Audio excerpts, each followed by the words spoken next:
Hello dear student, मजा में आशो बधा।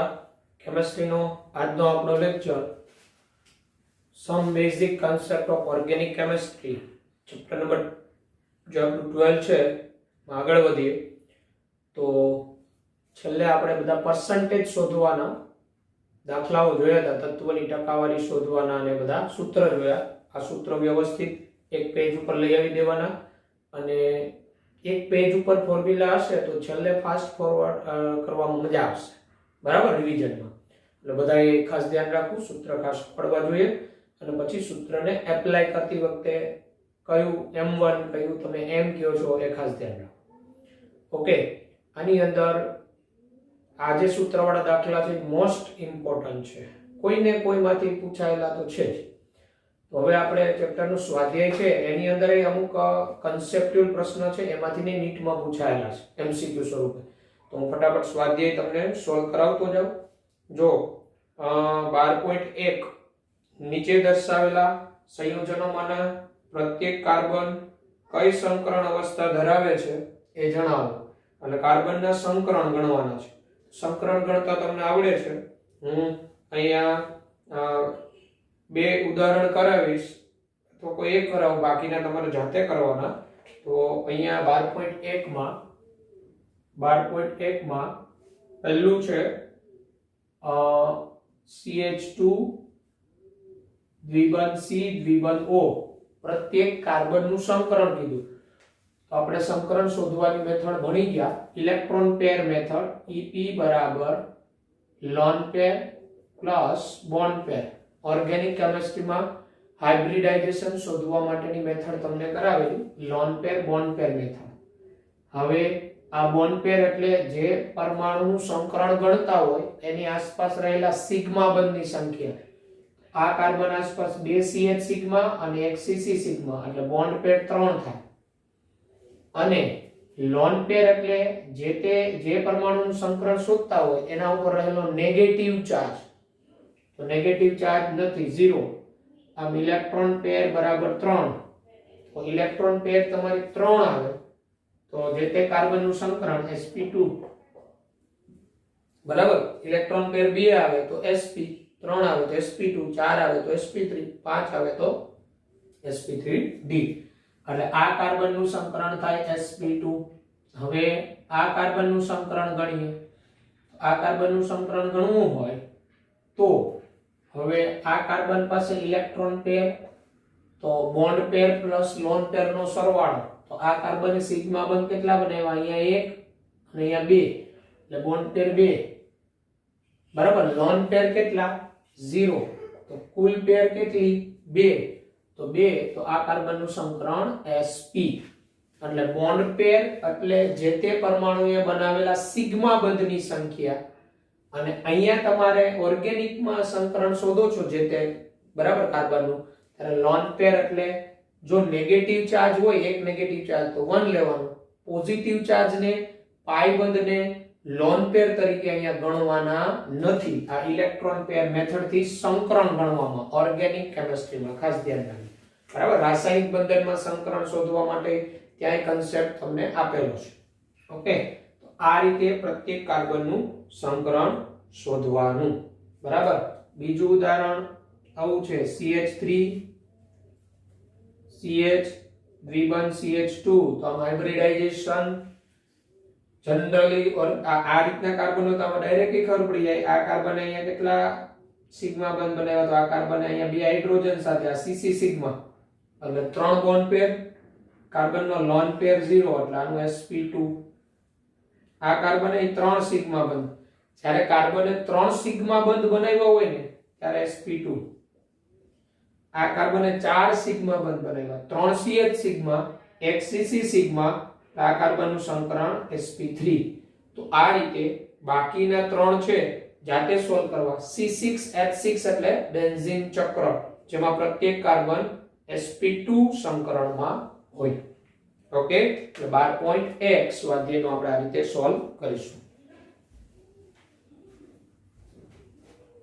ત્યારબાદ 12.2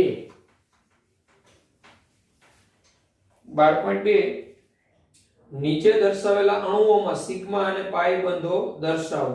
સિગ્મા અને પાઈ બંધ ગણતા તમને આવડવા જોઈએ. અહીંયા પણ હું એક બે ઉદાહરણ કરાવીશ, પછી તમારે જાતે કરવાના. સિગ્મા અને પાઈ બંધ ગણવામાં પહેલું છે C6H6 12.2 સિગ્મા અને પાઈ બંધ ની ગણતરી. તો સિગ્મા અને પાઈ બંધ ની ગણતરી પેલું છે C6H6 એટલે આ રીતે બેન્ઝીન. હવે આની અંદર જોવાનું, આ કાર્બન અહીંયા 3 બંધ બનાવ્યો તો એક CH, દરેક કાર્બન સાથે CH હોય જ. તો ટોટલ જેટલા બંધ હોય ને, સિંગલ બંધ હોય ને બધા સિગ્મા. એટલે 1 2 3 4 5 6 7 8 9 10 11 12. બરાબર, 12 સિગ્મા બંધ થાય અને આ 3 પાઈ બંધ થાય. 12 સિગ્મા 3 પાઈ. ઓકે, એટલે C6H6 માં 12 સિગ્મા બંધ 3 પાઈ બંધ.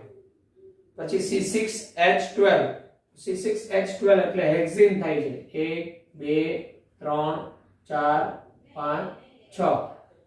અહીંયા ડબલ બોન્ડ. બરાબર, CH2 CH CH2 CH2 CH2 CH3. એટલે આ બધા સિગ્મા 1 2 3 4 5 6 7 8 9 10 11 12 13 14 15 16 17. આ બધા જેટલા સિંગલ બોન્ડ સિગ્મા અને પાઈ ફરીથી ગણી લઈએ. 1 2 3 4 5 6 7 8 9 10 11 12 13 14 15 16 17 સિગ્મા બંધ અને 1 પાઈ બંધ. તો આ રીતે બાકીના જે વધેલા એમાં સિગ્મા અને પાઈ બંધ બધા બંધ છૂટા કરી દેવાના. CO હોય તો C દ્વિબંધ O હોય, NO2 સમૂહ હોય એમાં N દ્વિબંધ O અને એક ઓક્સિજન સિંગલ બંધથી હોય NO2 માં. બરાબર, તો આ રીતે બધા જ સિગ્મા અને પાઈ બંધ ગણવાના. આવા MCQ પણ ઇમ્પોર્ટન્ટ છે, સિગ્મા પાઈ બંધ ગણવાનું. ઓકે, તો ત્યારબાદ 12.13 બંધ રેખા સૂત્ર લખો. બંધ રેખા સૂત્ર નામ આપ્યા છે, એના ઉપરથી સૂત્ર બનાવવાનું એ જોઈએ. આ તમારે લખવું હોય તો પોઝ કરીને લખતા જજો.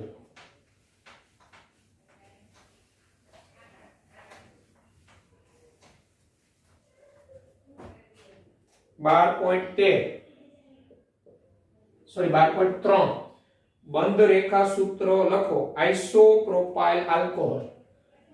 તો આઇસોપ્રોપાઇલ આલ્કોહોલ આ કોમન નામ છે, સામાન્ય નામ છે આ આઇસોપ્રોપાઇલ આલ્કોહોલ. તો જ્યારે આ સામાન્ય નામ પરથી બંધારણ, તો આઇસોપ્રોપાઇલ કોને કહેવાય? તો 3 કાર્બન, એમાં વચ્ચેના કાર્બનથી વિસ્થાપન અને આલ્કોહોલનો OH જોડી દેવાનું. આલ્કોહોલ એટલે OH, એની સાથે આઇસોપ્રોપાઇલ સમૂહ એટલે 3 કાર્બન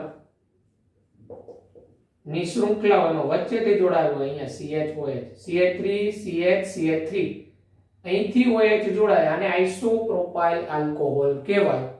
IUPAC રીતે આને પ્રોપેન 2 ઓલ કહેવાય. આ આઇસોપ્રોપાઇલ આલ્કોહોલ. આલ્કોહોલ એટલે OH અને એની સાથે આઇસોપ્રોપાઇલ સમૂહ.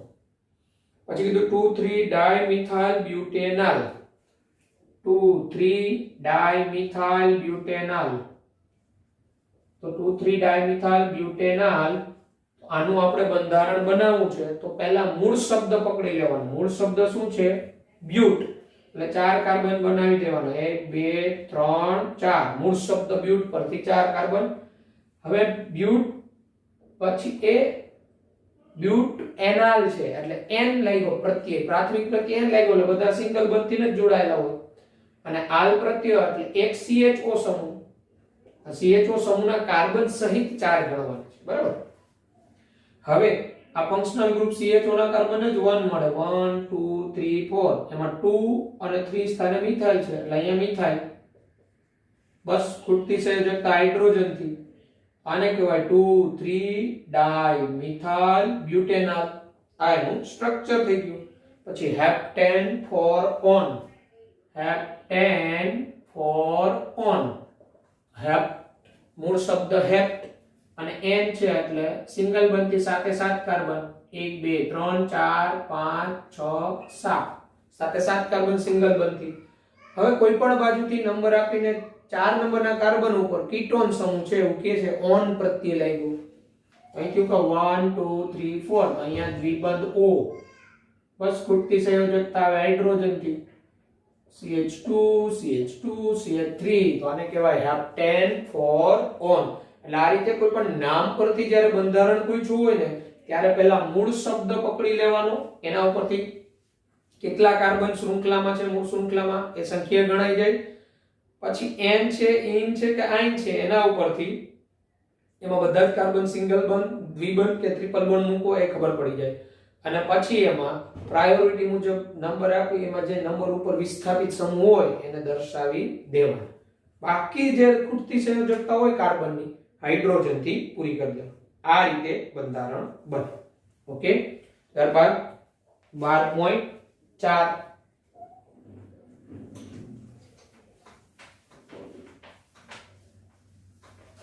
12.4 આ મુજબ છે નીચે દર્શાવેલા સંયોજનોના IUPAC નામ લખો. એટલે તમને સંયોજનો આપેલા છે એના IUPAC નામ કીધા છે. થોડા ઘણા હું કરાવું છું, બાકી પ્રેક્ટિસમાં કરવાના. પહેલું બંધારણ છે આ મુજબ.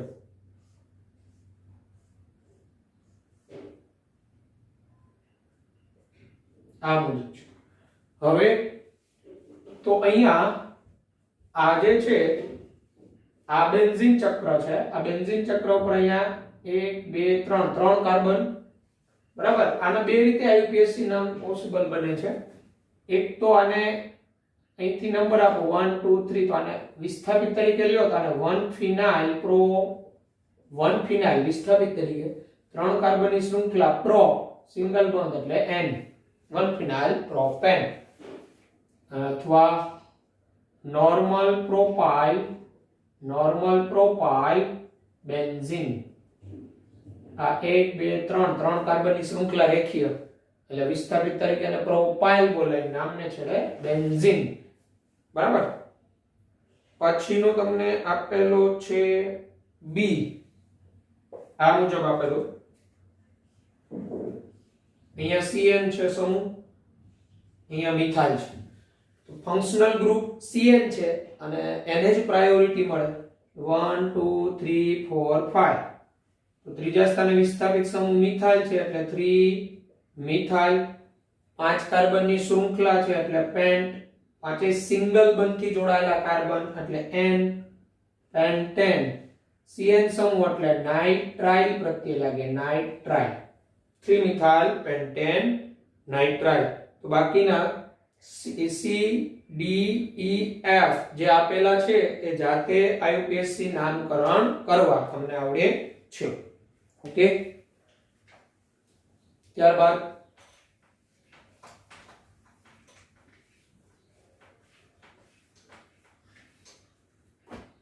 12.5 નીચે દર્શાવેલા પૈકી કયું નામ કાર્બનિક સંયોજન માટે IUPAC પદ્ધતિ મુજબ સાચું છે? એટલે ABCD માં તમને નામ આપેલા છે પણ IUPAC પદ્ધતિ મુજબ કયું સાચું? તો આમાં શું કરવાનું હોય, જે નામ આપ્યું હોય ને એ નામ મુજબ પેલા બંધારણ બનાવી લેવાનું, પછી એમાં IUPAC રૂલ એપ્લાય કરો અને હકીકતે સાચું નામ શું હોવું જોઈએ ત્યારે ખબર પડે. એટલે એ એવું કીધું 2 ડાયમિથાઇલ પેન્ટેન અથવા ઓકે અહીંયા તો આપણે બહુ સરળ છે. આપણે અહીંયા બે નામ આપ્યા છે, એ બેમાંથી સાચું નામ કયું હશે એ કહેવાનું. આપણે એ કીધું 2 ડાયમિથાઇલ પેન્ટેન અથવા 2 ડાયમિથાઇલ પેન્ટેન. તો કયું સાચું થાય? 2 ડાયમિથાઇલ પેન્ટેન જ સાચું થાય. ખાલી 2 ડાયમિથાઇલ પેન્ટેન ન લખાય, કારણ કે ડાયમિથાઇલ હોય તો એ બેના સ્થાનનો ઉલ્લેખ આવવો જોઈએ. એટલે 2 બે વખત આવવું જોઈએ. એટલે 12.5 માં એ ની અંદર જે જોડ છે એમાં એ સર.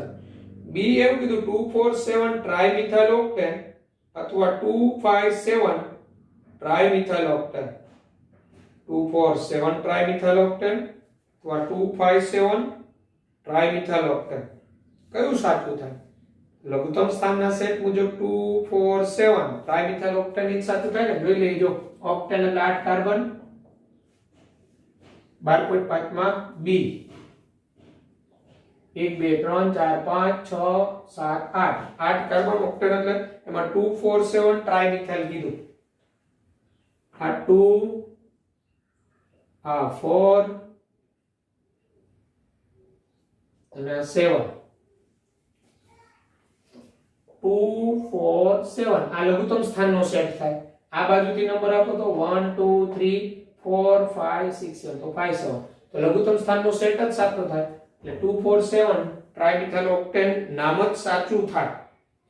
પછી સી એવું કે 2 ક્લોરો 4 મિથાઇલ પેન્ટેન કે 4 ક્લોરો 2 મિથાઇલ પેન્ટેન એટલે 2 ક્લોરો બીજા સ્થાને છે, મિથાઇલ ચોથા સ્થાને હોય તો અંગ્રેજી મૂળાક્ષર પ્રમાણે ક્લોરોનો સી પહેલા આવે એટલે 2 ક્લોરો 4 મિથાઇલ પેન્ટેન જ રાઈટ વે. આ રીતે 2 ક્લોરો અહીંયા મિથાઇલ છે, અહીંયા CH3 તો આ બે જ્યારે હોય આવા વિસ્થાપિત સમૂહ મિથાઇલનો M ને ક્લોરોનો C પોઝિશન સરખી છે તો અંગ્રેજી મૂળાક્ષર પ્રમાણે ક્લોરો પહેલા આવે 1 2 3 4 એટલે 2 ક્લોરો 4 મિથાઇલ પેન્ટેન એ જ સાચું છે સી ની. ડી એવું કીધું બ્યુટ 3 આઇન 1 ઓલ અથવા બ્યુટ 4 ઓલ 1 આઇન. તો ક્યારેય આઇન છે એ દ્વિતીયક પ્રત્યય પછી નો આવે એટલે સાચું ડી ની અંદર થાય બ્યુટ 3 આઇન 1 ઓલ બ્યુટ 3 આઇન 1 ઓલ. આ રીતે પહેલા સ્થાને OH જોડાયેલો છે 1 બ્યુટ 3 આઇન 1 2 અહીંયા આવું છે 1 2 3 4 બ્યુટ 4 કાર્બન એટલે બ્યુટ, ત્રીજા સ્થાને ટ્રિપલ બોન્ડ બ્યુટ 3 આઇન 1 ઓલ પહેલા સ્થાને આલ્કોહોલ. આને આમ ન બોલાય બ્યુટ 4 ઓલ 1 આઇન ન બોલાય કારણ કે OH ફંક્શનલ ગ્રુપ અને ટ્રિપલ બોન્ડ હોય કે ડબલ બોન્ડ હોય આ OH ફંક્શનલ ગ્રુપને પ્રાયોરિટી મળે એટલે આને 4 નંબર ન મળે ક્યારે. તો આ હતું 12.5 જેમાં IUPAC પદ્ધતિ મુજબ સાચા નામ કયા એ આપણે દર્શાવવાના હતા. પછી આગળ વધીએ 12.6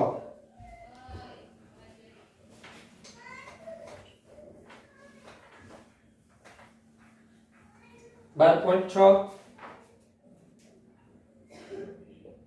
આ મુજબ છે નીચે જણાવેલા સંયોજનોથી શરૂઆત કરી પ્રત્યેકની સમાનધર્મી શ્રેણીના પ્રથમ 5 સભ્યોના સૂત્ર દોરો. એટલે સમાનધર્મી શ્રેણી આપણે શીખી ગયા. આ દાખલા તરીકે HCOOH છે મિથેનોઇક એસિડ. તો આના પ્રથમ આ શ્રેણીમાં પ્રથમ 5 સભ્યોના સૂત્ર કાર્બોક્સિલિક એસિડમાં તો મિથેનોઇક એસિડ પછીનું ઇથેનોઇક એસિડ પછીનું પ્રોપેનોઇક એસિડ પછીનું બ્યુટેનોઇક એસિડ અને પછીનું પેન્ટેનોઇક એસિડ. પેન્ટેનોઇક એસિડ તો આમાં ક્રમિક કોઈ પણ ક્રમિક બે સભ્યો વચ્ચે કાર્બન હાઇડ્રોજનની સંખ્યામાં CH2 જેટલો તફાવત હોય, ક્રિયાશીલ સમૂહ સરખા જ હોય. આ બધા કાર્બોક્સિલિક એસિડની સમાનધર્મી શ્રેણીના પ્રથમ 5 સભ્યો. આવું જ બી ની અંદર તમને શું આપ્યું CH3 CO CH3 આને પ્રોપેનોન કહેવાય. તો પછી બ્યુટેનોન, પેન્ટેનોન, હેક્ઝેનોન, હેપ્ટેનોન, ઓક્ટેનોન આ રીતે ક્રમશઃ જોડો 5 પ્રથમ. અને સી તમને આપ્યો છે ઇથીન CH2 દ્વિબંધ CH2 તો ઇથીન પછીનું એની સમાંતર શ્રેણીનું સભ્ય એના પછીનું પ્રોપીન પછીનું બ્યુટ 1 બ્યુટ 2 પછીનું પેન્ટીન પછીનું હેક્ઝીન આ રીતે ક્રમશઃ. ઓકે એટલે સમાંતરની શ્રેણીના સભ્યો હોય ને એમાં ક્રમિક કોઈ પણ બે સભ્યો વચ્ચે પહેલાનો કે પછીનો એમની વચ્ચે CH2 જેટલો તફાવત હોય, એના અણુભરમાં 14 AMU જેટલો તફાવત હોય ક્રમિક સભ્યોમાં, ફંક્શનલ ગ્રુપ સરખું હોય બરાબર, ક્રિયાશીલ સમૂહ સરખું હોય, દરેકને એક સમાન પ્રત્યય લાગતો હોય બરાબર, દરેકના રાસાયણિક ગુણધર્મો બનાવટની પદ્ધતિ સરખી હોય, ભૌતિક ગુણધર્મો જુદા જુદા હોય. આ સમાંતરની શ્રેણીના સભ્યો. બરાબર. તો પછી આગળ વધીએ 12.7.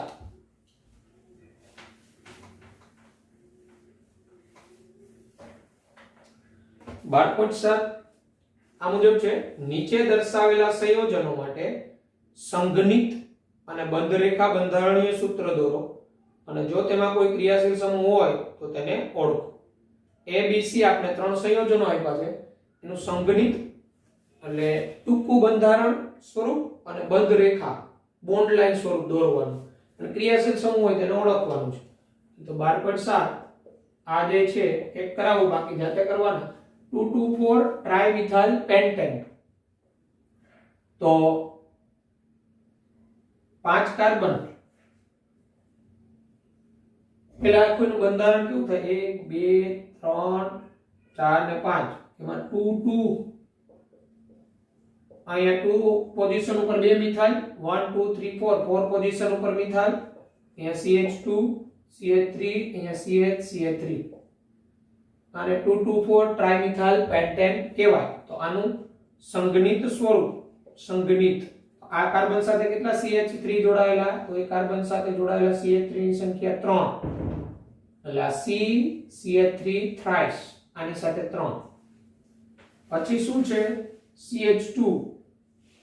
પછી આ CH સાથે કેટલા? 2 CH3 ટ્વાઇસ.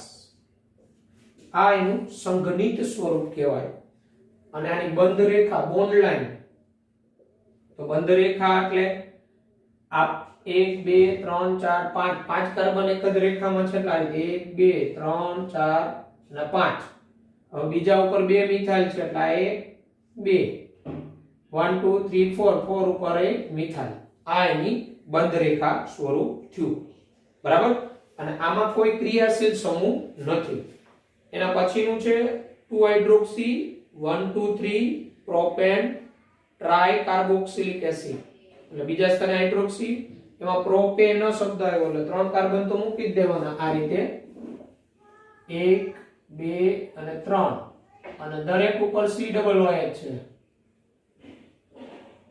દરેક કાર્બન સાથે COOH જોડાયેલો અને બીજા સ્થાને છે OH. બરાબર. 2 હાઇડ્રોક્સી 1 2 3 પ્રોપેન ટ્રાઇકાર્બોક્સિલિક એસિડ. અહીંયા CH2, અહીંયા CH2. 2 hydroxy propane 1 2 3 ટ્રાઇકાર્બોક્સિલિક acid. બરાબર. સંઘનિત સ્વરૂપે તમારું આ જ રીતે રહેવાનું છે આ બંધારણ. તો આમે લખી શકો CH2, અહીંયા COOH,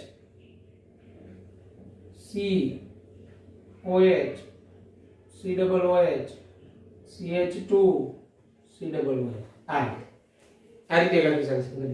બંધ રેખા સ્વરૂપે તો એની બંધ રેખા બોન્ડ લાઈન ફોર્મ્યુલા 1 2 3 પેલા ગોઠવી દો. 1 2 3. હવે આની સાથે COOH પ્લસ એમાં C દ્વિબંધ O OH હોય, અહીંયા C દ્વિબંધ O OH, અહીંયા C દ્વિબંધ O OH અને અહીંયા ખાલી OH. આ એની બંધ રેખા સ્વરૂપ થયું. અને ફંક્શનલ ગ્રુપ કયા થયા? તો આમાં ક્રિયાશીલ સમૂહ આ COOH ફંક્શનલ ગ્રુપ અને OH આલ્કોહોલ, બે ક્રિયાશીલ સમૂહ. છઠ્ઠું છે હેક્ઝેન ડાયલ, જે તમને આવડે છે. જાતે કરવું.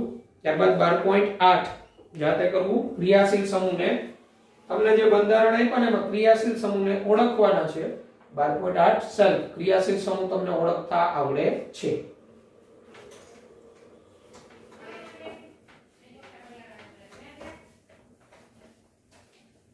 ત્યારબાદ 12.9 ની અંદર આપણે સ્થાયીતા પૂછેલી છે.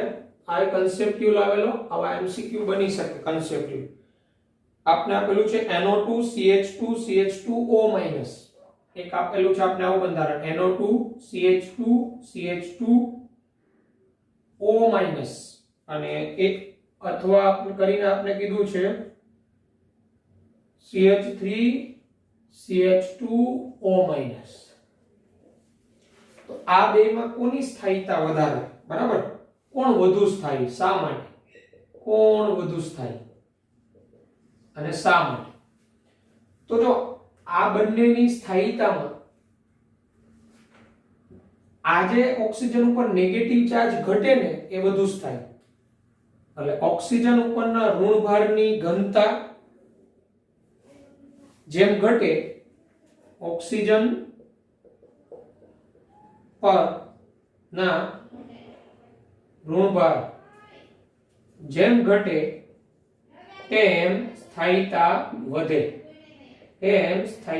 ઓક્સિજન ઉપર ઋણભાર જેમ ઘટે તેમ સ્થાયીતા વધે, અને ઓક્સિજન પરના ઋણભાર નો ઘટાડો જેમ ઇલેક્ટ્રોન આકર્ષક સમૂહની પ્રબળતા વધે, એટલે ઇલેક્ટ્રોન આકર્ષક સમૂહની પ્રબળતા અને ઓક્સિજન પરના ઋણભારની ઘનતા વચ્ચે વ્યસ્ત સંબંધ હોય. ઋણભાર જેમ ઇલેક્ટ્રોન આકર્ષક સમૂહની પ્રબળતા વધે, ઇલેક્ટ્રોન આકર્ષક સમૂહ ની પ્રબળતા અને ઓક્સિજન પરના ઋણભારનું પ્રમાણ વચ્ચે વ્યસ્ત સંબંધ હોય. જેમ ઇલેક્ટ્રોન આકર્ષક સમૂહની પ્રબળતા વધે એમ ઓક્સિજન પરના ઋણભારનું પ્રમાણ ઘટે, અને ઓક્સિજન પરના ઋણભારનું પ્રમાણ જેમ ઘટે એમ સ્થાયીતા વધે. તો અહીંયા તમે જોશો તો આ ઇલેક્ટ્રોન આકર્ષક સમૂહ છે, ઇલેક્ટ્રોન આકર્ષક સમૂહ. ઇલેક્ટ્રોન આકર્ષક સમૂહ પોતાના તરફ ઇલેક્ટ્રોનનું આકર્ષણ કરે એટલે આ ઓક્સિજન ઉપરનો ઋણભાર ઘટે. જ્યારે અહીંયા તમે જોશો તો આ જોડાયેલો છે મિથાઇલ, અહીંયા CH3 CH2O-, તો અહીંયા આ જે મિથાઇલ સમૂહ છે આ મિથાઇલની આની પ્લસ I અસર, એટલે મિથાઇલ સમૂહ ઇલેક્ટ્રોન દાતા સમૂહ. તો ઇલેક્ટ્રોન દાતા સમૂહ શું કરે? ઇલેક્ટ્રોન દાતા સમૂહ આ ઇલેક્ટ્રોન એ આ ઓક્સિજન તરફ ધકેલે, એટલે આ ઓક્સિજન ઉપર ઋણ વીજભારનું પ્રમાણ વધે, સ્થાયીતા ઘટે. એટલે અહીંયા દાતા સમૂહ, અહીંયા આકર્ષક સમૂહ. એટલે મગજમાં રાખવાનું અહીંયા નેગેટિવ હોય ને ત્યારે આકર્ષક સમૂહ જોડાયેલો હોય એમ સ્થાયીતા વધે. પણ જો આનાથી ઉલટું હોત, પોઝિટિવ ચાર્જ હોત, તો પોઝિટિવ ચાર્જ હોત ને તો દાતા સમૂહ જોડાય એમ સ્થાયીતા વધે. તો અહીંયા કારણ એવું આવે કે ઓક્સિજન પરના ઋણભાર જેમ ઘટે તેમ સ્થાયીતા વધે, અને બંધારણ 1 માં ઇલેક્ટ્રોન આકર્ષક સમૂહ NO2 જોડાયેલો જે બંધમાંના ઇલેક્ટ્રોનને પોતાની તરફ આકર્ષણ કરે એટલે ઓક્સિજન ઉપર ઋણ વીજભાર ઘટે, સ્થાયીતા વધે. જ્યારે બંધારણ 2 માં મિથાઇલ સમૂહ જોડાયેલો છે જે ઇલેક્ટ્રોન દાતા સમૂહ છે, ઇલેક્ટ્રોન દાતા સમૂહ ઓક્સિજન તરફ ઇલેક્ટ્રોન ધકેલે એટલે ઓક્સિજન ઉપર ઋણ વીજભાર વધે, સ્થાયીતા ઘટે. ઓકે, એટલે 12.9 આ રીતે કરવાનું છે. ત્યારબાદ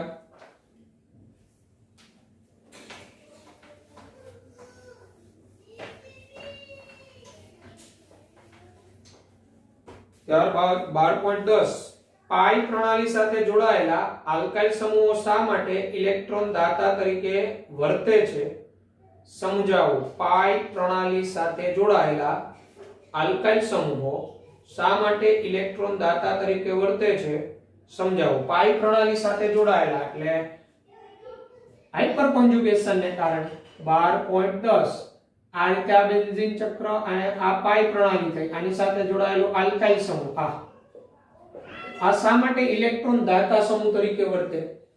તો આપણે શીખી ગયા આ sp2 સંકરણનો કાર્બન એની સાથે જોડાયેલો આ સંતૃપ્ત કાર્બન એ પોતાના CH સિગ્મા બંધમાંનું યુગ્મ આના તરફ ધકેલે, એટલે હાઇપર કોન્જુગેશન અસરને કારણે હાઇપર કોન્જુગેશન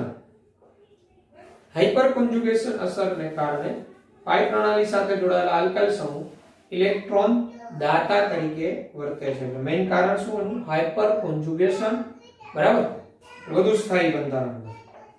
ત્યારબાદ 12.11 તમને એમાં સંસ્પંદન બંધારણો દોરવાના કીધા, ઇલેક્ટ્રોન સ્થાનાંતરને વક્ર તીર વડે દર્શાવો એવું કીધેલું છે, બરાબર. એકાદ બે ઉદાહરણ આપી દઉં, બાકીના જાતે કરવાના. 12.11 સંસ્પંદન બંધારણ દોરી વક્ર તીર દર્શાવવાના. 12.11 તો આપને પૂછેલું છે C6H5OH. C6H5OH એટલે બેન્ઝીન ચક્ર ઉપર OH હોય આ રીતે, અહીંયા ઓક્સિજન પાસે લોન પેર આ. તો આપણે શીખી ગયા જ્યારે આની સાથે જોડાયેલ આ બેન્ઝીન ચક્ર સાથે જોડાયેલ પરમાણુ પર લોન પેર હોય તો લોન પેર બેન્ઝીન ચક્ર તરફ ધકેલે, આ પ્લસ m અસર ઉત્પન્ન કરે. અહીંથી આ યુગ્મ અહીંયા આવે, આ યુગ્મ અહીંયા જાય. આ રીતે ક્રમશઃ રિંગમાં પણ સંસ્પદન થાય. આવા સંસ્પદન બંધારણો તમને દોરાવ્યા છે, જાતે તમે દોરેલા પણ છે. અહીંયા નેગેટિવ ચાર્જ આવી જાય. હવે પછી પાછું આ અહીંયા આવે તો આ અહીંયા આવે એમ, બરાબર. આ રીતે એના સંસ્પદન બંધારણો થાય.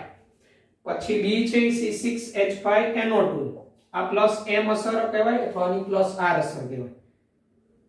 સોરી, આ A B છે C6H5NO2, તો C6H5NO2 બેન્ઝીન ચક્ર ઉપર NO2 એટલે NO2 એટલે N દ્વિબંધ O બોન્ડ O. તો આ ઇલેક્ટ્રોન આકર્ષક સમૂહ થયો, આની માઈનસ r અસર હોય. માઈનસ r અસર આપણે શીખી ગયા, આ મધ્યસ્થી પરમાણુ સાથે વધુ વિદ્યુત ઋણ દ્વિબંધથી જોડાયેલું હોય તો એની કેવી અસર હોય? Minus r. અહીંથી આ યુગ્મ અહીંયા આવે, આ યુગ્મ ઓક્સિજન ઉપર જાય, એટલે આમાં આ માઈનસ m અસર કહેવાય. સંસ્પદનનો પ્રકાર માઈનસ m. આવા તમને માઈનસ m અને પ્લસ m વાળા કરાવેલા છે સમૂહ. હવે અહીંથી આ ઇલેક્ટ્રોન યુગ્મ અહીંયા ગયો તો અહીંયા કેવો ચાર્જ આવે? પ્લસ. પાછું પાઈ સિંગલ પ્લસ, એટલે હવે આ પાઈ બંધ અહીંયા આવે તો પ્લસ ચાર્જ અહીંયા આવે, પછી આ પાઈ બંધ અહીંયા આવે તો પ્લસ ચાર્જ અહીંયા આવે, અને પછી આ પાઈ બંધ અહીંયા આવે તો આ પાછું અહીંયા આવે. એમ આમાં રેઝોનન્સ થાય, બરાબર. એટલે આવી રીતના તમને સંસ્પદન શીખવેલા છે. ઉદાહરણ જોજો. અહીંયા જો C છે ને, CH3 CH દ્વિબંધ CH, પછી CHO છે તો આલ્ડીહાઇડ સમૂહ છે. તો આમાં અહીંયા પાઈ, અહીંયા પાઈ, પણ અહીંયા વધુ વિદ્યુત ઋણ સાથે પાઈ, એટલે કેવું થશે? અહીંયા અહીંથી આ યુગ્મ, અહીંથી આ પાઈ ઇલેક્ટ્રોન યુગ્મ અહીંયા આવે તો આ યુગ્મ અહીંયા જાય ક્રમશઃ, બરાબર. આ રીતે રેઝોનન્સ તે વક્રતીર. તો પછીનું C6H5CHO છે તો આલ્ડીહાઇડ સમૂહ, ઇલેક્ટ્રોન આકર્ષક સમૂહ. તમને મેં માઈનસ r અસર કરાવેલી ને ત્યાં દોરેલા છે બંધારણ. પછીનું E છે C6H5 બેન્ઝીન ચક્ર ઉપર Cl2+ છે તો એ પ્લસ તરફ બેન્ઝીન ચક્રમાંથી યુગ્મ જાય. અને પછીનું Ca3CH દ્વિબંધ CH CH2+ છે તો પ્લસ તરફ પાઈ ઇલેક્ટ્રોન જાય, વક્રતીર પ્લસ તરફ જાય. જ્યારે પાઈ સિંગલ પોઝિટિવ હોય ને ત્યારે પાઈ ઇલેક્ટ્રોન પ્લસ તરફ જાય. પાઈ સિંગલ નેગેટિવ હોય ને ત્યારે નેગેટિવ નું વક્રતીર પાઈ તરફ આવે. આ રીતે રેઝોનન્સ થાય. ટૂંકમાં તમારે સંસ્પદન કન્સેપ્ટ ક્લિયર કરવાનો છે. ઓકે. ત્યારબાદનો પ્રશ્ન છે એ થિયરિટિકલ આપણે ભણી ગયા. કેન્દ્ર અનુરાગી અને ઇલેક્ટ્રોન અનુરાગી પ્રક્રિયક એટલે શું?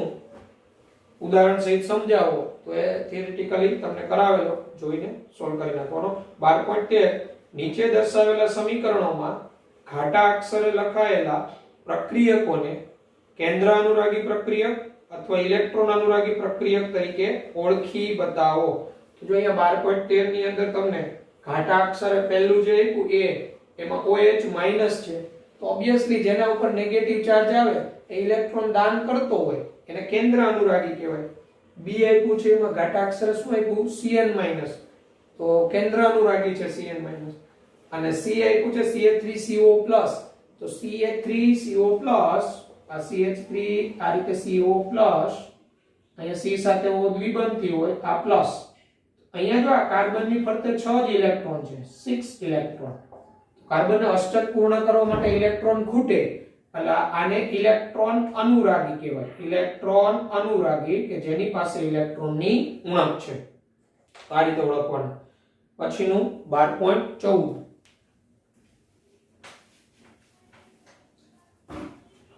12.14 નીચે દર્શાવેલી પ્રક્રિયાઓને તમે આ એકમમાં અભ્યાસ કર્યો હોય તેવી પ્રક્રિયાઓમાં વર્ગીકૃત કરો. આ તમને મેં પ્રક્રિયાઓ ભણાવેલી, વિસ્થાપન પ્રક્રિયા, વિલોપન પ્રક્રિયા, યોગશીલ પ્રક્રિયાઓ, એમાંથી આપણે વર્ગીકૃત કરવાનું છે. એ આપ્યું છે તમને CH3 CH2Br plus HS minus. હવે વિસ્થાપન થયું, જો અહીંથી અહીંયા દાખલ થયું, આ Br દૂર થયો, CH3 CH2SH plus Br minus. તો અહીંયા Br સમૂહના સ્થાને આ HS માઇનસ આવ્યો, એટલે એક કોઈ સમૂહના સ્થાને આ બીજો સમૂહ દાખલ થઈ જાય, એ સમૂહને દૂર કરી દે અને વિસ્થાપન પ્રક્રિયા કહેવાય. અને અહીંયા કયો પ્રક્રિયક વિસ્થાપન કરે છે? કેન્દ્ર અનુરાગી. એટલે આ પ્રક્રિયાને કેન્દ્ર અનુરાગી વિસ્થાપન પ્રક્રિયા કહેવાય. કેન્દ્ર અનુરાગી વિસ્થાપન, કારણ કે કેન્દ્ર અનુરાગી પ્રક્રિયક દર. અહીંયા જ કેમ એટેક કર્યો? તો આ CBr બંધમાં આ આંશિક ધન હોય, આ આંશિક ઋણ હોય, એટલે આની ઇલેક્ટ્રોન મેળવવાની વૃત્તિ હોય, એટલે અહીંથી આ તેને પ્રદાન કરે, અહીંથી આ Br દૂર થાય, Br માઈનસ. ત્યારબાદ B ની અંદર તમે જોશો તો પાઈ બંધમાંથી સિગ્મા બંધનું નિર્માણ થયું. તો પાઈ બંધમાંથી સિગ્મા બંધ બન્યો. આવી પ્રક્રિયાને યોગશીલ પ્રક્રિયા કહેવાય. કેવી કહેવાય? યોગશીલ. એટલે B છે એ તમારી યોગશીલ પ્રક્રિયા. પાઈ બંધ હતો અને સામે જે સિંગલ બંધ થઈ ગયો, HCl ઉમેરાઈ ગયો, ઉમેરો થયો, એડિશન થયું, યોગશીલ પ્રક્રિયા કહેવાય. પછી C. તો C ની અંદર શું થયું જોવો જોઈએ. C માં તમે જોશો તો સિગ્મા બંધમાંથી પાઈ બંધ બન્યો. CH3CH2Br આ OH માઈનસ અને અહીંયા જો CH2 દ્વિબંધ CH2 થયું, ઇથિન પ્લસ પાણીનો અણુ દૂર થયો, પ્લસ Br માઈનસ. તો અહીંથી Br માઈનસ દૂર થયો અને અહીંથી H પ્લસ દૂર થયો, એટલે આ શું થયું? આ આલ્ફા નો Br માઈનસ, અહીંથી બીટા નો H plus, alpha beta carbon વચ્ચે ડબલ બોન્ડ આવ્યો, તો આને વિલોપન પ્રક્રિયા કહેવાય. કેવી કહેવાય? વિલોપન પ્રક્રિયા. એટલે જ્યારે બે કાર્બન વચ્ચે સિગ્મા બંધ તો હોય જ, પણ ઉપરાંત પાઈ બંધનું નિર્માણ થાય, તો આવી પ્રક્રિયાઓને વિલોપન પ્રક્રિયા કહેવાય. અને D ની અંદર તમે જોશો તો સમીકરણ આ મુજબ CH3 thrice C CH2OH plus HBr. તો આમાં હવે સામે નિપજ શું બનાવી એને? તો CH3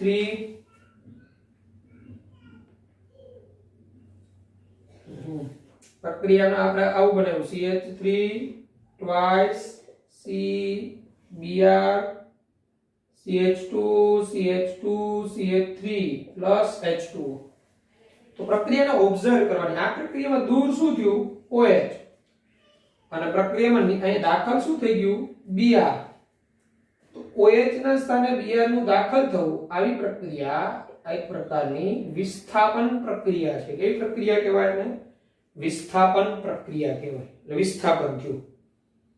પછી આના વિશેની ડિટેલમાં આની જે ક્રિયાવિધિ હોય, અંદર શું મધ્યવર્તી બનતું હોય, આ બધી વાતો આપણે 12મા ધોરણમાં આવશે ખૂબ ડિટેલમાં.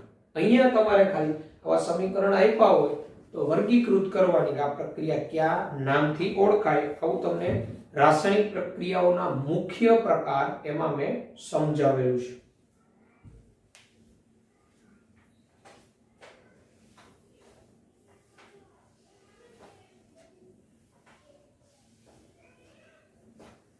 તો ત્યારબાદ 12.15 નીચે દર્શાવેલા બંધારણોની જોડીના સભ્યો વચ્ચે શું સંબંધ છે? તેઓ બંધારણીય સંઘટકો છે કે ભૌમિતિક સંઘટકો છે કે સંસ્પદન બંધારણો છે? એટલે તમને જોડી આપેલી છે, એમની વચ્ચે શું સંબંધ છે એ તમારે કહેવાનું છે. તો 12.15 એમાં A ની અંદર આપણે જોડી આપેલી છે આ અને આ બંધારણ. તો 1 2 3 4 5 આને પેન્ટેન 2 ઓન કહેવાય. અને 1 2 3 4 5 આને પેન્ટેન 3 ઓન કહેવાય. તો બેમાં મૂળ શબ્દ સરખો છે એટલે શૃંખલા સમાન કાર્બનની છે, પણ ક્રિયાશીલ સમૂહનું સ્થાન જુદું છે. આમાં 3 છે, આમાં 2 છે. ક્રિયાશીલ સમૂહ સમાન છે પણ ક્રિયાશીલ સમૂહના સ્થાન જુદા છે.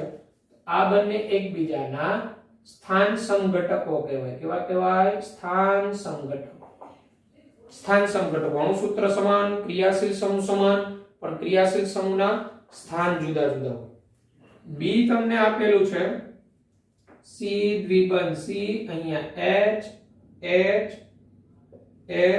સોરી અહીંયા D આપેલું છે ડ્યુટેરિયમ, અને અહીંયા D આપેલું છે, અને આ રીતે C દ્વિબંધ C, અહીંયા D, અહીંયા D, H.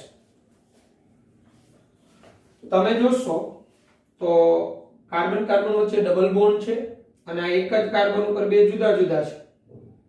અહીંયા DH, અહીંયા DH. આમાં D બે ઓપોઝિટ સાઈડ છે, વિરુદ્ધ બાજુ છે, તો આ ટ્રાન્સ કહેવાય. ટ્રાન્સ વિરુદ્ધ. અને આમાં બંને D એક જ બાજુ છે, સમતલની એક જ બાજુ છે, આને સિસ કહેવાય. તો સિસ અને ટ્રાન્સ સમઘટકો આ બંને એકબીજાના ભૌમિતિક સમઘટકો કહેવાય. જીઓમેટ્રિકલ આઇસોમર્સ કહેવાય. ભૌમિતિક સમઘટકોની જોડ કહેવાય. ભૌમિતિક સમઘટકો, જીઓમેટ્રિકલ આઇસોમર્સ. અને C આ મુજબ આપેલું છે તમને. C H, C દ્વિબંધ, OH, અહીંયા પ્લસ ચાર્જ અને OH, અને આ બીજું બંધારણ C, C plus OH, OH. આ બંને વચ્ચે શું સંબંધ થયો વિચારો.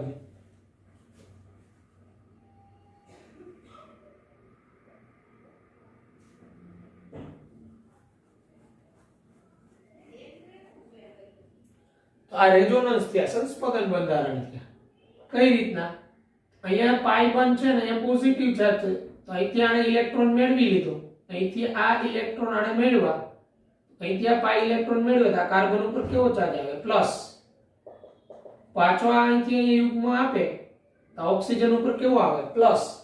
આ બંને સંસ્પંદન બંધારણ કહેવાય. સંસ્પંદન બંધારણ. આ રીતે આપણે ઓળખવાના હતા. બરાબર. 12.15 પછી 12.16.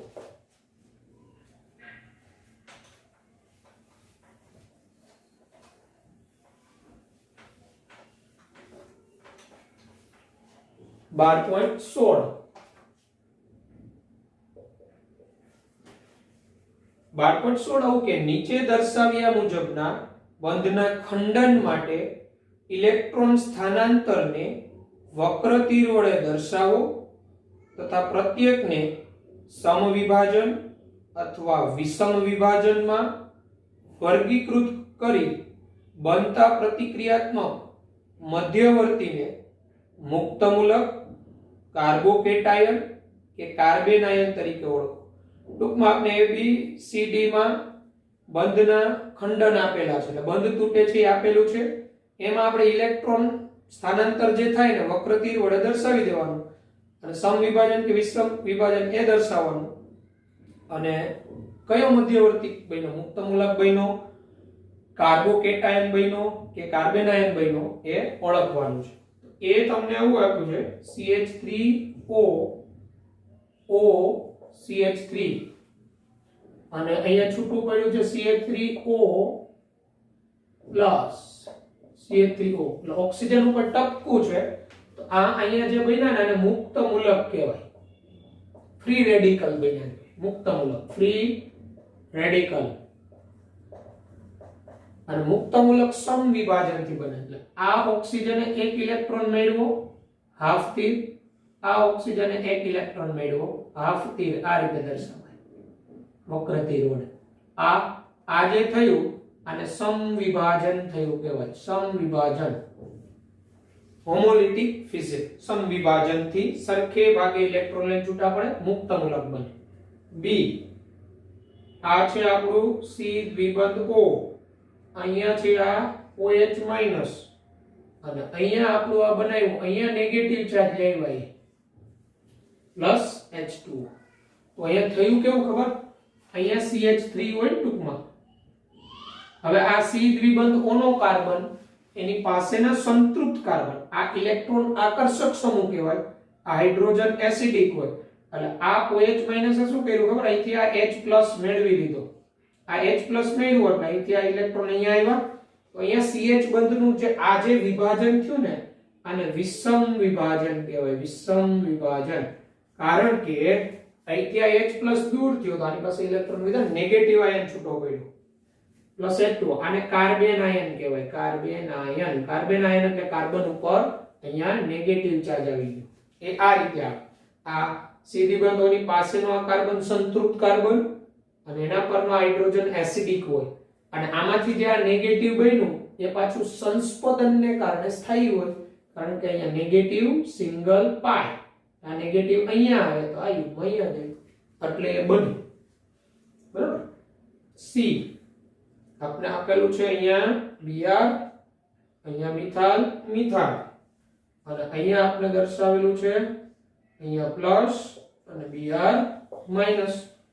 તો આ જે થયું, જ્યારે કોઈ પ્રક્રિયા થઈ એક પ્લસ ને એક માઈનસ જનરેટ થાય એટલે વિષમ વિભાજન, હિટ્રોલિટિક ફિઝિયમ, વિષમ વિભાજન કઈ રીતના થયું હોય, આ કાર્બન અને આ Br વચ્ચેનો આ બંધ, અહીંથી આ બંધના બંને ઇલેક્ટ્રોન આ Br લઈને દૂર થાય, એટલે આ કાર્બન ઉપર પ્લસ ચાર્જ આવે અને Br ઉપર માઈનસ ચાર્જ આવે, આને કાર્બોકેટાયન કહેવાય, કાર્બોકેટાયન, કાર્બન ઉપર પોઝિટિવ ચાર્જ, કાર્બોકેટાયન. અને C તમને આપેલું છે બેન્ઝીન ચક્ર, અને E+, આ E+ એટલે ઇલેક્ટ્રોન અનુરાગી કે જેની પાસે ઇલેક્ટ્રોનની ઉણપ છે, તો આ ઇલેક્ટ્રોન અનુરાગીએ શું કરેલું, આ E જો અહીંયા બેસી ગયું, આપણે અહીંયા બતાવ્યું ને, અહીંયા આપણે જોશું તો આ E અહીંયા બેસી ગયો, અહીંયા પ્લસ ચાર્જ આપ્યો છે, સોરી આમ આપ્યું છે, અહીંયા પ્લસ ચાર્જ, અહીંયા E બેસી ગયો, બરાબર. તો શું થયું, અહીંથી આ રીતે જે આપણો બંધ છે, અહીંથી આ પાઈ ઇલેક્ટ્રોન વડે E+ આકર્ષાય, તો બેન્ઝીનના પાઈ ઇલેક્ટ્રોન વડે આ ઇલેક્ટ્રોન અનુરાગી દાખલ થયો અને અહીંથી H+ દૂર થયો, આને ઇલેક્ટ્રોન અનુરાગી વિસ્થાપન પ્રક્રિયા કહેવાય, ઇલેક્ટ્રોન અનુરાગી વિસ્થાપન પ્રક્રિયા. અને આ જે થયું આ પણ વિષમ વિભાજન કહેવાય, કારણ કે વિષમ વિભાજન થી પ્લસ ચાર્જ જનરેટ, અહીંથી આ બંને પાઈ ઇલેક્ટ્રોન આ મેળવી લે, અહીંયા બંધ બનાવી દીધો, તો આ કાર્બન ઉપર અહીંયા કેવો ચાર્જ આવે, પ્લસ ચાર્જ આવે, કાર્બોકેટાયન કહેવાય, ફિનાઇલ કેટાયન, કાર્બોકેટાયન થયો, કાર્બન ઉપર પ્લસ ચાર્જ, આ કાર્બોકેટાયન જનરેટ થયો, અહીંયા કાર્બોકેટાયન વિષમ વિભાજન, અને આ ઇલેક્ટ્રોન અનુરાગી વિસ્થાપન પ્રક્રિયા કહેવાય, વિષમ વિભાજન. આ રીતે 12.16. ઓકે, 12.17 પ્રેરક અસર અને ઇલેક્ટ્રોમેરિક અસર શબ્દોને વ્યાખ્યાયિત કરો. તો પ્રેરક અસર આપને ખબર છે કે જ્યારે કોઈ કાર્બનિક સંયોજનમાં સિગ્મા બંધનું કોઈ એક સમૂહ તરફ આકર્ષાયેલું રહેવું કે અપકર્ષાયેલું હોય ત્યારે એ બંધની અસર એ સંયોજનમાં રહેલા અન્ય બંધ પર પણ વર્તાય, આ અસરને પ્રેરક અસર કહેવાય. જેમ કે CH3 CH2 CH2Cl 1 ક્લોરોપ્રોપેન હોય તો 1 નંબરનો કાર્બન અને ક્લોરીન વચ્ચે આકર્ષણ હોય, પણ એનું એ બંધનું સિગ્મા ઇલેક્ટ્રોન યુગ્મ ક્લોરીન તરફ વધુ આકર્ષાય, ક્લોરીન આંશિક ઋણ. હવે એ CCl બંધની અસર એના પછીના CC સિગ્મા બંધ પર પણ વર્તાય છે, એ પણ એના તરફ જ આકર્ષાય, આવી અસર પ્રેરક અસર કહેવાય. ટૂંકમાં સિગ્મા બંધનું ઇલેક્ટ્રોન યુગ્મ આકર્ષાયેલું કે અપાકર્ષાયેલું હોય, અને આ અસર જે તે સમૂહથી અંતર વધે એમ ઘટે. ઇલેક્ટ્રોમેરિક અસરમાં શું થાય, જ્યારે કોઈ પ્રણાલી અસંતૃપ્ત હોય એટલે કે એમાં પાઈ બંધ હાજર હોય અને એના સંપર્કમાં કોઈ પ્રક્રિયક આવે તો ત્યારે એના પાઈ ઇલેક્ટ્રોન યુગ્મ નજીકના પરમાણુ પર સ્થાનાંતર થાય. પ્રક્રિયકની હાજરીમાં જ આ અસર થાય, પ્રક્રિયકની ગેરહાજરીમાં ઇલેક્ટ્રોમેરિક અસર જોવા ન મળે. ઇલેક્ટ્રોમેરિક અસરમાં બે પ્રકાર હતા, ધન ઇલેક્ટ્રોમેરિક અસર, ઋણ ઇલેક્ટ્રોમેરિક અસર. જો તમારો પ્રક્રિયક કેન્દ્ર અનુરાગી હોય તો ઋણ ઇલેક્ટ્રોમેરિક અસર, અને જો તમારો પ્રક્રિયક ઇલેક્ટ્રોન અનુરાગી હોય તો ધન ઇલેક્ટ્રોમેરિક અસર. આના માટે તમારા બે થિયરી ન હજી ખ્યાલ આવતો જોવી, બરાબર, પણ ખૂબ સરળ છે. પછી આમ આગળ કીધું કઈ ઇલેક્ટ્રોન વિસ્થાપન અસર નીચે દર્શાવેલા કાર્બોક્સિલિક એસિડની એસિડિકતાનો સાચો ક્રમ સમજાવી શકે. આપણે અહીંયા એસિડિકતાનો ક્રમ આપ્યા છે. એની અંદર એસિડિકતા આ CCl3, બરાબર, આ CCl3 COOH જેને ટ્રાઇક્લોરો એસિટિક એસિડ કહેવાય અથવા ટ્રાઇક્લોરો ઇથેનોઇક એસિડ. પછી આપ્યું છે અહીંયા Cl ClH COOH અને Cl CH અહીંયા COOH. આમાં એસિડિકતા છે ને આની વધુ કીધી છે. તો આનું કારણ શું? તો તમને મેં પ્રેરક અસર કરાવેલી એની એપ્લિકેશનમાં શીખવેલું કે કાર્બોક્સિલિક એસિડની એસિડિક પ્રબળતા આપણે પ્રેરક અસરથી નહીં સમજાવી શકાય. અહીંયા આ ક્લોરીન ઇલેક્ટ્રોન આકર્ષક સમૂહ, આ એની -I અસર. તો જેમ આની -I અસર વધે એમ આમાંથી જે નેગેટિવ આયન બને ને એ વધુ સ્ટેબલ હોય. એટલે આમાંથી નેગેટિવ આયન સરળતાથી બને COO-, એટલે આમાંથી H+ સરળતાથી દૂર થાય. એટલે ઇલેક્ટ્રોન આકર્ષક સમૂહ ની પ્રબળતા અને કાર્બોક્સિલિક એસિડની એસિડિક પ્રબળતા સમપ્રમાણમાં હોય. કાર્બોક્સિલિક એસિડની એસિડિક પ્રબળતા, એટલે જેમ ઇલેક્ટ્રોન આકર્ષક સમૂહની પ્રમાણ વધે, પ્રબળતા વધે, એમ એવો કાર્બોક્સિલિક એસિડ કે એવો આલ્કોહોલ હોય એસિડિક પ્રબળતા વધે. એટલે અહીંયા આપણે એને -I અસર દ્વારા સમજાવી શકાય. ઇલેક્ટ્રોન આકર્ષક સમૂહની પ્રબળતા એટલે -I અસર કે -R અસર. અહીંયા આપણે આ એસિડિક પ્રબળતા, અહીંયા બે ઇલેક્ટ્રોન આકર્ષક સમૂહ છે અને અહીંયા એક જ છે, તો -I અસર પરથી સમજાવી શકાય. -I અસરને આધારે એસિડિક પ્રબળતાનો આ ક્રમ છે. આપણે એમ કીધું કઈ વિસ્થાપન અસર છે, તો એ પ્રેરક અસર, પણ ઋણ પ્રેરક અસરને કારણે. પછી બી આપેલો છે આપણે આ મુજબ આપ્યો છે CH3 CH2 COOH. એની એસિડિક પ્રબળતા CH3 twice CH COOH અને આની એસિડિક પ્રબળતા CH3 thrice COOH કરતા વધારે. તો આની એસિડિક પ્રબળતા કેમ વધારે? તો આ જે આલ્કાઇલ સમૂહ છે ને +I અસર, તો +I અસર અને કાર્બોક્સિલિક એસિડની એસિડિક પ્રબળતા વચ્ચે વ્યસ્ત સંબંધ હોય. કાર્બોક્સિલિક એસિડની એસિડિક પ્રબળતા વચ્ચે વ્યસ્તતાનો સંબંધ હોય. અને +I અસર, જેમ આલ્કાઇલ સમૂહની સંખ્યા વધે એમ +I અસર વધે. આ ઇથાઇલ સમૂહ છે, એના કરતા આઇસોપ્રોપાઇલ સમૂહની +I વધુ હોય. આઇસોપ્રોપાઇલ કરતા ટર્શરી બ્યુટાઇલ સમૂહની +I વધુ. આ બધા છે ને આના તરફ ઇલેક્ટ્રોન ધકેલે, અહીંયા આની +I વધારે હોય. આની +I સૌથી વધુ આ ત્રણમાં અહીંયા, અને આની +I ઓછી. એટલે જેમ +I અસર ઘટે એસિડિક પ્રબળતા વધે. શા માટે? તો આમાં કેવું હોય, આ H+ છૂટો પડી જાય, સામેની બાજુ COO- બને, તો જેમાં COO- વધુ સ્થાયી એની એસિડિક પ્રબળતા વધુ. પણ આ દાતા સમૂહ શું કરે, એના COO- ની સ્થાયીતા ઘટાડે. એટલે પરિણામે શું થાય, એ COO- બનવા પ્રયત્ન ન કરે, એ COOH રહેવા જ પ્રયત્ન કરે. એટલે પરિણામે જેમ +I અસર વાળો સમૂહ હોય એમ એસિડિક પ્રબળતા ઓછી. એટલે મગજમાં આ રાખવાનું, +I કાર્બોક્સિલિક એસિડ હોય કે આલ્કોહોલ હોય, એની એસિડિક પ્રબળતા વચ્ચે વ્યસ્ત સંબંધ હોય. -I અને કાર્બોક્સિલિક એસિડની એસિડિક પ્રબળતા વચ્ચે સમપ્રમાણમાં સંબંધ એટલે આ -I અસરને કારણે છે અને આ +I અસરને પરથી સમજાવી શકાય. આ +I અસર એટલે ધન પ્રેરક અસરને લીધે એના પરથી સમજાવી શકાય. બરાબર. ત્યારબાદ એટલે તમારે લખવું હોય તો પોઝ કરીને કે લખતા જજો.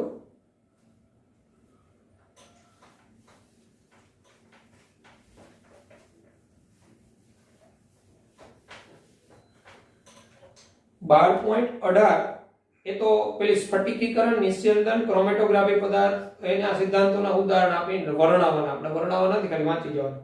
12.19 એવું કે જે બે સંયોજનોની દ્રાવ્યતા દ્રાવક S માં ભિન્ન હોય તેમના અલગીકરણ માટેની પદ્ધતિનું વર્ણન કરો. એટલે બે સંયોજન હોય એની દ્રાવ્યતા દ્રાવક કોઈ હોય F એમાં ભિન્ન હોય એટલે જુદી જુદી દ્રાવ્યતા હોય, ટૂંકમાં દ્રાવ્યતામાં તફાવત હોય તો એવાને અલગ કરવા માટેની પદ્ધતિનું વર્ણન. તો એ પદ્ધતિ ખબર હોય, દ્રાવ્યતામાં તફાવત હોય ને તો ત્યારે ક્રિસ્ટલાઇઝ સ્ફટિકીકરણની પદ્ધતિ ઉપયોગી. આપણે વર્ણવવાની નથી, ખાલી વાંચી જાજો.